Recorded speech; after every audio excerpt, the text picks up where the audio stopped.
Night with Clyde. Alex Smith's team managed a goalless draw with cup holders Dundee United at Tannadice. Here's how the replay went with commentator Jock Brown. Clyde manager Alex Smith has to do without the vast cup experience of George McCluskey up front. He's not fit. But there are still two players with cup winners' medals in the side. Graham Watson came on as substitute for Aberdeen when they beat Celtic in 1990. And the skipper, Ian Angus, played for Motherwell in that memorable final of 1991 against Dundee United. Indeed, he scored one of the goals which took the trophy to Fir Park. Dundee United make a couple of changes from the side which drew at Ibrox on Saturday. Sergio, the Brazilian, isn't eligible, so Dragutin Ristic comes in for his first match since the 22nd of October. And David Craig replaces Jaron Nixon in the starting lineup, wearing number 11. The pre-match injury doubt about Craig Brewster has been dispelled. He's in his usual place as United begin their attempt to retain the trophy won by his goal at Hampden against Rangers last May. And the referee is one of our more highly rated young officials, John Rowbottom from Kirkcaldy. So history is being made in two separate ways tonight here at Broadwood Stadium. It's the first Tennent Scottish Cup tie played here, and it's the first time a Premier Division side has played a competitive match in this stadium. So a big occasion for Clyde, who have produced some good form recently in the league, only 2 defeats in the last 17 matches, and that puts them right into the promotion race in the second division. Dundee United, having had some difficult matches recently, had that 6-1 victory against Motherwell, and then a good draw at Ibrox on Saturday. Alex Smith, the Clyde manager. And Hannah hurrying the pass. McInally coming across to support him. That'll reach Craig on the far side. There's Brewster. Very dangerous on that left foot, Craig Brewster. Hasn't been so prolific this season in goal scoring terms. Only 6 for the season against the 20 he scored last year. But he is deadly from that sort of range.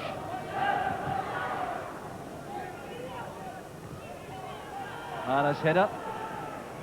McKinley helps it across. That was Craig. Ristic battling there with Martin O'Neill. There across by Craig again for McInally. Hannah supports from midfield. McKinley makes an angle. Bowman is free on the right. So is Petric. And that was well struck by Goran Petric. Well, a man from Partizan Belgrade, showing his power on that right boot. Scored twice this season so far. That was rising just a shade too quickly. Strong play by Hannah. And now Daly has Malpass free on the right. United getting plenty of width into the build-up here. Always someone wide on each touchline. Brewster's head flick on. Ristic trying the turn. Good close control. Some very determined work defensively by Martin O'Neill. It's got away well there by this bit for Angus. This is Bowman. McKinley. Angus using his experience there to halt the progress of McKinley. Mackenzie. Tackled there by Bowman. This is Hannah. McKinley on the right-hand side. Ristic and Brewster wait in the middle for the cross. So does David Craig. That's for Ristic. Very close indeed. Well, Ristic was at full stretch there. David Craig could have met that more easily for United, but it was an excellent cross from McKinley. Away from the goalkeeper, pulled back from the byline, and Ristic forcing it wide. That's excellent vision shown by the little midfield player. Here's Dixon. The ball never ran kindly for him there. Well, the game being played at a considerable pace. No let up at all in the action, and this will take its toll of the players in due course if it remains the same. Here's McInally, and now Hannah. Bowman calling for the ball on the right. Brewster wants it played high through the middle. McKinley's the better option. Very important header on there by Graham Watson. Brewster. Very good turning here. Supported well by McInally. That's promising. McKinley! A superb goal from Dundee United. The Clyde defence carved wide open. And some brilliant footwork inside the penalty area. Jim McInally doing so well there to tee that up for Billy McKinley. But the contribution made earlier in the move was very significant indeed by Craig Brewster, who held the play up so well, then found the run made expertly by McInally, and what a great chip it was to the head of McKinley for the opening goal.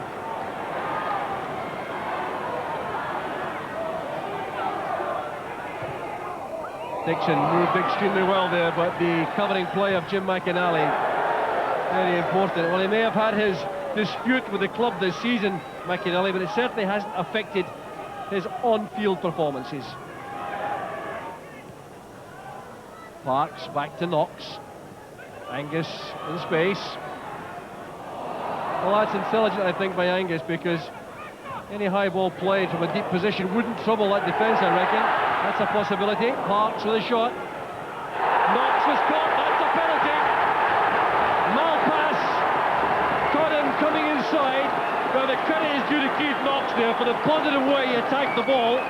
John Rowbottom perfectly positioned to give the decision. And there's no argument offered by the United players. But look at the way Knox came inside. He was clearly caught by Malpass. And the United skipper knew that, I'm sure, perfectly well. Well, what a chance this is for Clyde to get back in the match. Here Angus, the skipper, 33 years old, full of experience. Beautifully taken by Angus. Fourth of an hour, an excellent cup tie gone. Clyde are back in level terms. Truly taken penalty kick that by Angus. No chance at all for O'Hanlon. That's McKinley. United need a great deal from him in the midfield playmaking role.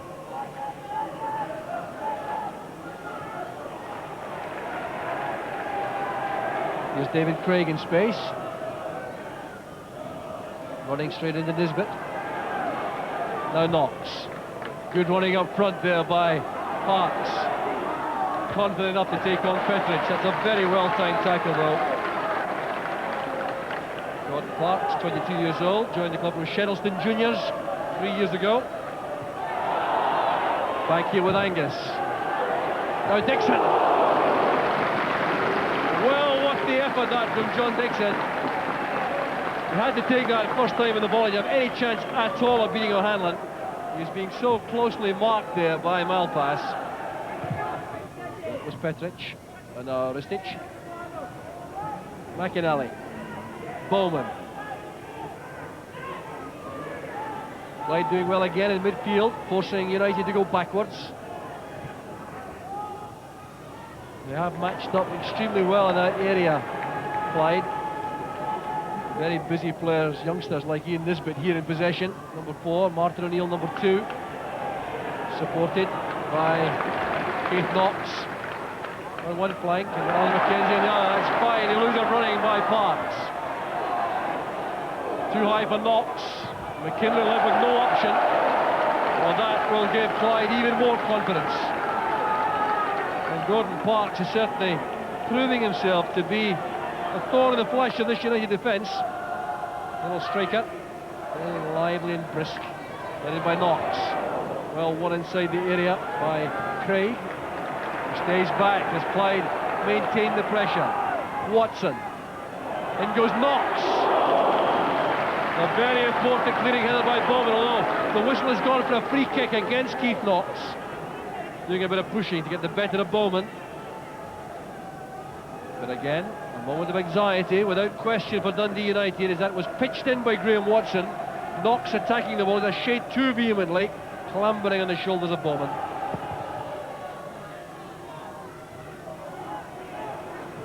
Jim Thompson's clearance. Here's Dixon. The decision goes Clyde's way. They're enjoying a good spell in the match now. Here's Watson with the free kick. Angus lofts it in. Dixon first to the ball, and brought down there. Now that was a genuine penalty appeal, I think, by Clyde. I wonder if referee Rowbottom was unsighted there, because that looked to be a pretty good claim. United have survived though. We'll see this again. John Dixon going through there, caught in a tangle. Well, he may have tripped over his own player. That's correctly decided, I think, by referee Rowbottom.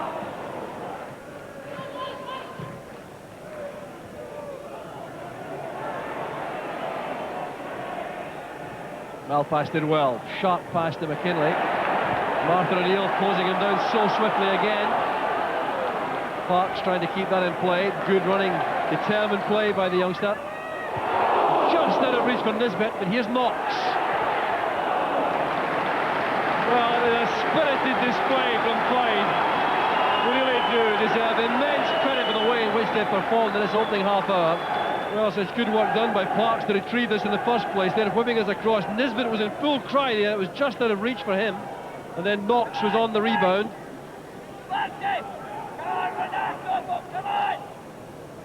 That's Brewster.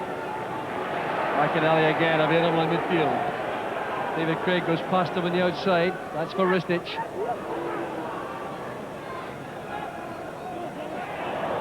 A very quick recovery by Graham Watson.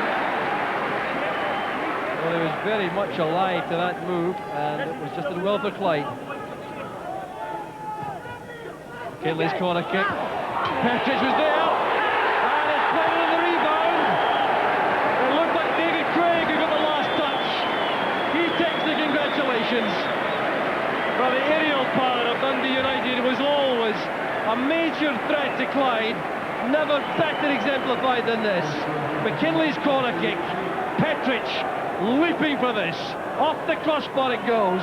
David Craig reacted, and Clyde couldn't keep it out. But again, that crowded penalty box dominated by big United players. Petric getting up so well to that. An excellent header. Cridge was beaten by that, and then Craig reacted so well to the rebound. Then across for McInally again. This is Bowman. Anna under pressure from Angus. Well, he's fought the Clyde cause very effectively, Ian Angus, the skipper.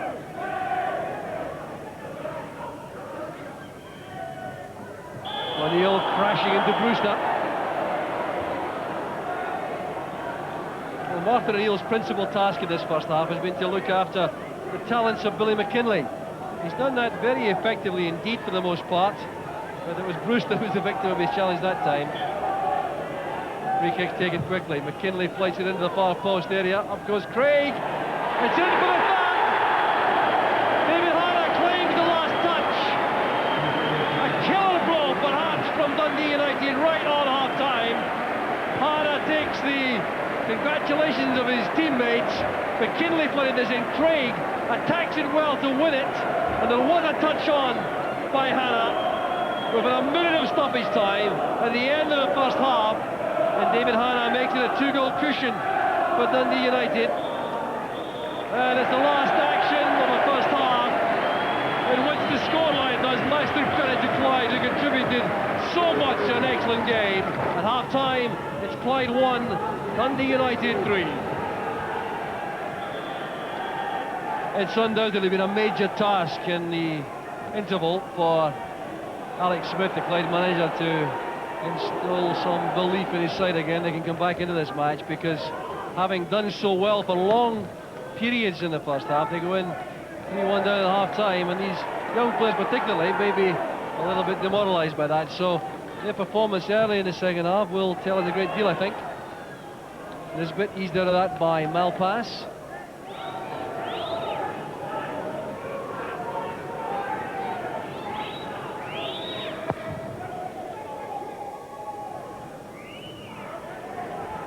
Headed away by Jim Brown, who was released by Rangers a couple of years ago. And he's enjoying this opportunity to reassert himself in the professional ranks. It's played in there by Bowman. Done well by Watson. Here's Craig, who has made a very good impact in the proceedings for Dundee United. something of a surprise that he was preferred to Jaron Nixon in the starting lineup, but he scored one and made one, and you can't ask a great deal more for a young player than that. So Craig's contribution, certainly valuable. This is Brewster. It's back with Hannah. On the far side is Bowman. Lots of United players forward here supporting this move. Looking for the killer fourth, I think. Bowman. There it is! That was magnificent!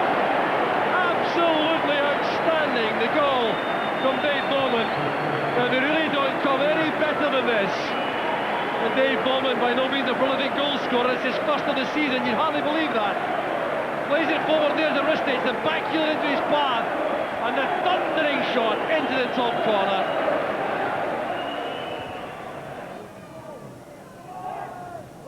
Breaks awkwardly up Bowman, here's Dixon. He's away from Daly, a chance here, and it's good goalkeeping by O'Hanlon. Dixon holds his head in his hands. Callum O'Hanlon did extremely well there, getting his angles right and going down swiftly to his left. There's a good break of the ball here for Dixon. Came off Christian Daly, opened up the opportunity, tried to steer that into the corner. Here's O'Neill. That's a great ball for Knox, a chance here for Clyde. And once again, excellent goalkeeping from O'Hanlon. Well, he's kept Henrik Jorgensen on the bench, the United keeper, and allowed Alan Main to be transferred to St Johnstone. And here's the kind of quality which Ivan Golats appreciates. Good shot by Knox. Well saved by the keeper. United start the build-up again. Malpass playing it wide. Brown reads that well to intercept. Through the middle is Parks, marked by Welsh.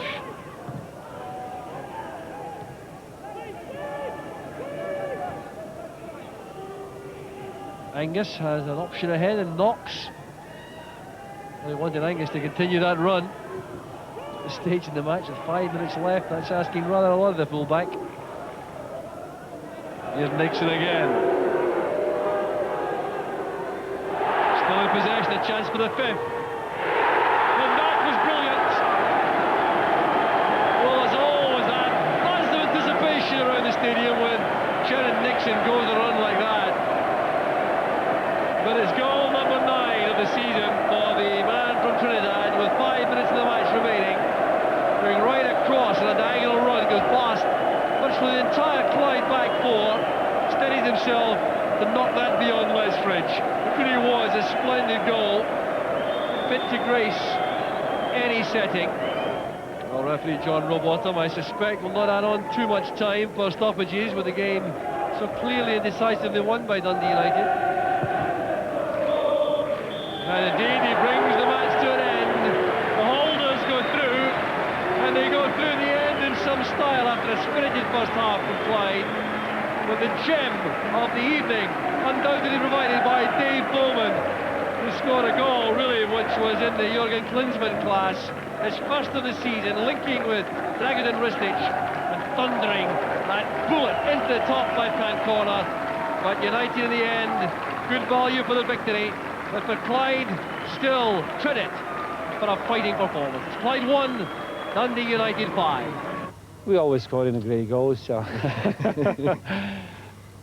yes, it was beautiful, especially the Davy Bowman. It was actually what he meant to cross the ball, you know. I think he's right. It's a bad cross. I shouted actually Davy Hannah earlier just to play it wide. Davy played it wide early.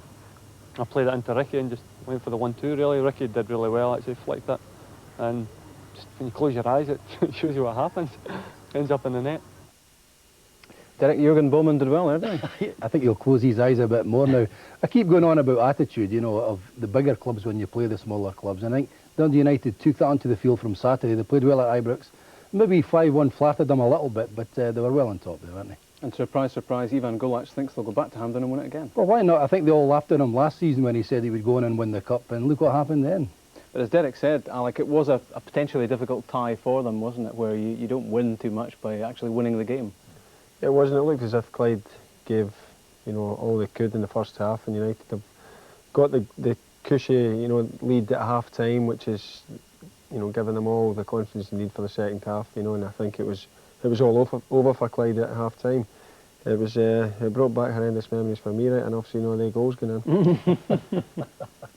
We've raved all season, Derek, about Brian Laudrup. Jared Nixon is one to watch as well, isn't he? Well, I watched him on Saturday for the first time in real life, and I thought he played really well. He took on players, looked very, very classy. And then he can't get a game tonight. He comes off the bench. I think that's a bit surprising for me because he has got great skills, no doubt about that. Maybe just a wee bit cold for him tonight.